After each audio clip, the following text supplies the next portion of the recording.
Hello swimmers, I hope आप लोग की स्विमिंग अच्छी चल रही होगी। और इस वीडियो में हम लोग पर्टिकुलर ब्रीथिंग के ऊपर बात करेंगे, क्योंकि ब्रीथिंग में बहुत लोगों को दिक्कत आती है।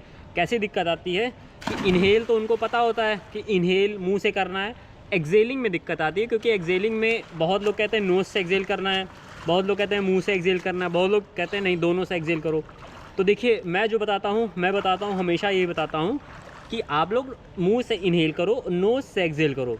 क्योंकि देखिए, मुंह से इन्हेल जब करते हैं तो क्या होता है कि हम लोग जब मुंह खोलते हैं तो एक लार्ज वॉल्यूम ऑफ एयर हम लोग इन्हेल करते हैं, हम लोग के लंग्स में जल्दी से एयर भर जाती है, तो इसलिए हम लोग मुंह से इन्हेल करते हैं। इन्हेल तो हम लोग नोज़ से भी कर सकते हैं ना, लेकिन नोज़ से आप जितनी जितनी देर में लंग्स को फुल करोगे उससे जल्दी आप लोग मुँह खोल के क्विकली आप एयर को फुल कर सकते हो।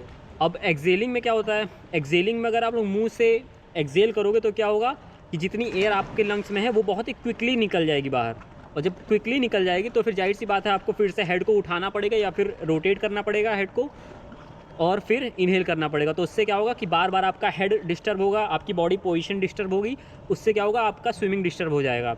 अगर आप हेड को डाउन करके मान लो आपने इन्हेल किया, इन्हेल करके आप अगर नोज़ से एक्सेल करते हो तो फिर आप एक्सेलिंग भी कर रहे हो प्लस एक कांस्टेंट पेस के साथ वो एक्सेल हो रहा है, तो फिर आप ज़्यादा देर तक आप अपना हेड को डाउन करके आप स्विमिंग कर पाओगे। जितना देर तक आपका हेड डाउन रहेगा उतनी स्मूथली और उतनी इफ़िशिएंट तरीके से आप स्विमिंग करोगे। कई सारे ट्रेनर अपने स्टूडेंट को क्या बोलते हैं कि हाँ सर आप मुंह से एक्सेल करिए, ठीक है। वो क्यों बोलते हैं? क्योंकि देखिए वो ईजी होता है।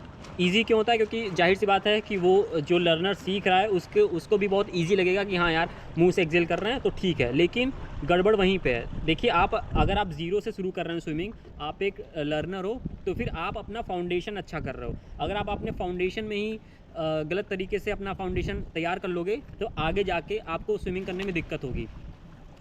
अब जैसे एक छोटा बच्चा होता है, उसको ABCD हम लोग सिखाते हैं ना कि ABCD, अगर अब वो ABCD सीखने में कंफर्टेबल नहीं है, वो AZFT इस तरह उसको कंफर्टेबल है, तो क्या आप उसको ऐसे सिखाओगे? नहीं ना, उसको ABCD ही आप करके सिखाओगे। नहीं, A आता है, फिर B आता है, फिर C आता है, फिर D आता है। तो अगर आप अच्छा फाउंडेशन तैयार कर रहे हो तो फिर हमेशा आप एक प्रॉपर अप्रोच के साथ उसको सीखो। तो जैसे मैं बता रहा हूँ कि मुंह से इन्हेल करते हैं, उसका रीज़न मैंने बताया, क्विकली इन्हेल हो जाता है, इसलिए मुंह से इन्हेल करो, क्विकली इन्हेल हो गया, फिर नोज़ से एक्सेल करो ताकि आपका हेड देर तक पानी में रहे और एक कांस्टेंट पेस के साथ आप एक्सेल करते रहो, जैसे आपने वीडियो में देखा।